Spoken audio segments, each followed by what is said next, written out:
Hi guys, आज के project में मैं आपको अपनी पुरानी नेम प्लेट को कैसे मैं रिन्यू करने वाली हूँ और इसके साथ क्या करने वाली हूँ ये बताऊँगी। एक्चुअली मैं ये एक बहुत ही बोरिंग नेम प्लेट है।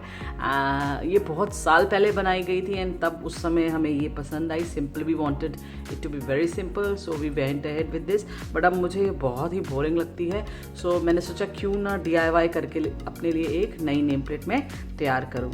तो मैं इस नेम प्लेट से ये वाला जो एल्यूमिनियम शीट है, it is going to be a task because ये आप देख सकते हैं this is tightly fixed to it, but I try to take this out and फिर इसको मैं किसी और चीज़ में पेस्ट करने वाली हूँ and let's see if it works.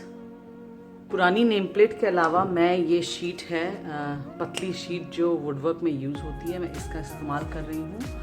And मैंने ये पतली शीट इसलिए यूज़ की है बिकॉज मुझे इसमें कुछ पेस्ट करना है। It will be easier to paste on this. मेरे पास इस तरह के वुड बोर्ड्स भी हैं, बड़े वाले, जो हमारे वुडवर्क के टाइम के पड़े हुए हैं, बचे हुए प्लैंक्स पड़े हुए हैं। So I can use them, but this is since this is very thick, ये नॉर्मली आपने नोटिस किया होगा ये डोर्स बनाने में इस्तेमाल करते हैं अलमीरा की। So this is going to be very thick and इसको पेस्ट करने के बाद the entire thing is going to be very heavy.